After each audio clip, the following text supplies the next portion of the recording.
Bom dia, eu vou falar sobre a Lei 10.639.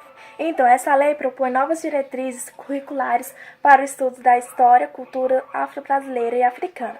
Por exemplo, os professores devem ressaltar em sala de aula a cultura afro-brasileira como constituinte formadora da sociedade brasileira, na qual os negros consideram como sujeitos históricos.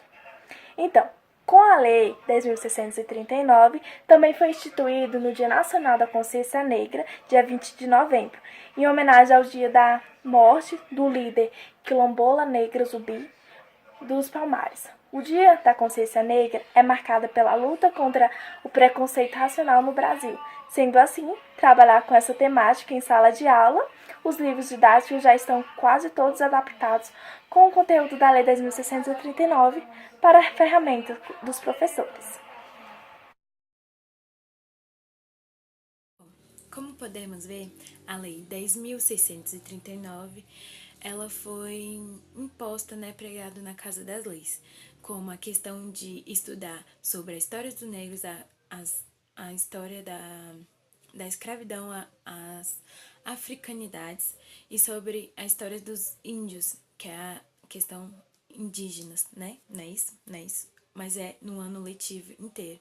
Não só dia 19 de abril, como não só no dia 20, que é o Dia da Consciência Negra. E não quer esquecer que o Estado sim reconheceu, mas nunca agradecer.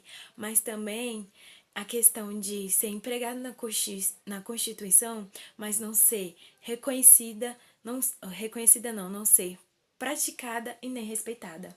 Porque dia 20, no Dia da Consciência Negra, foi escolhido por coincidir com a morte de Zumbi dos Palmares, que é o que está pregado no nosso livro literário de história. Mas não podemos esquecer também de uma mulher que foi a avó de Zumbi, a Quatune, se eu não sei mais ou menos se é isso que se pronuncia, não sei dizer, mas é o que eu li e é o que eu estou dizendo aqui, que ela que foi quem fundou o Quilombo dos Palmares, foi ela quem teve o peito batizado com uma flor de ferro quente, foi ela que foi estuprada, foi ela que entrou numa depressão profunda, aquela depressão que não tem, não tem pronúncio. E com vários escravos, teve força para lutar contra a escravidão e ter sua liberdade. E assim não podemos esquecer também que a luta dos negros são a cada dia e não deixou de ser só pela escravidão, não deixou só de ser no dia 20, entende? Porque, assim, a questão da cultura negra, a questão de tudo, da religiosidade, de tudo, não é fácil, não é. Eu tenho pais que são capoeiristas e dão aulas de capoeira nas escolas. E eu sei cada dia o que eles passam ali dentro. Trata-se basicamente da amplitude e valorização da cultura africana, reconhecendo os valores e práticas culturais africanos, né?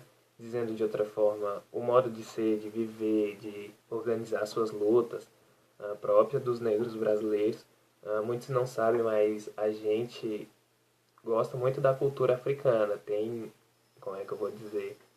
Tem um hábito de fazer muitas coisas da cultura africana, como muitos gostam de capoeira, feijoada, samba, etc.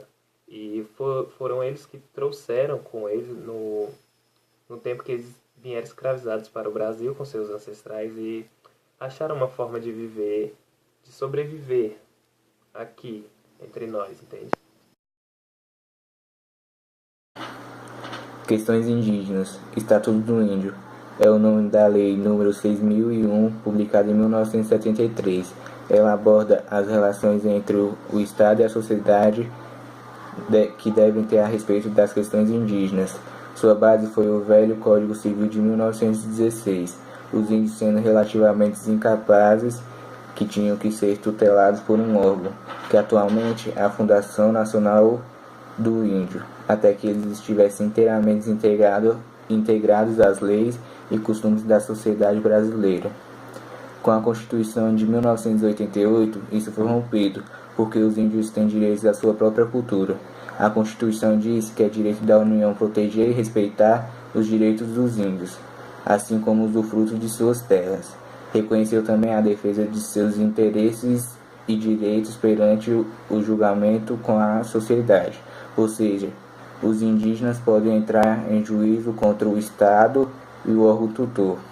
Os direitos de suas terras passarão a ser reconhecidos de forma permanente.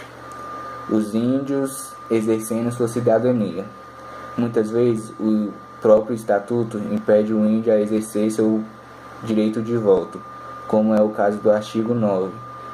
Eles precisam ter pelo menos 21 anos, conhecer a língua portuguesa, compreender hábitos e costumes da sociedade nacional e se qualificar a uma atividade útil da sociedade para se adequar. Outra questão relacionada a isso são as terras. Atualmente, com 615 terras indígenas, ainda existem muitas terras a serem demarcadas, mas com a demora, mais conflitos entre os indígenas e as populações rurais aparecem. Isso tudo poderia ser resolvido pela FUNAI, mas o órgão está sendo alvo de várias críticas. O antigo Serviço de Proteção aos Índios, SPI, foi criado em 1910, sendo substituído pela Fundação Nacional do Índio.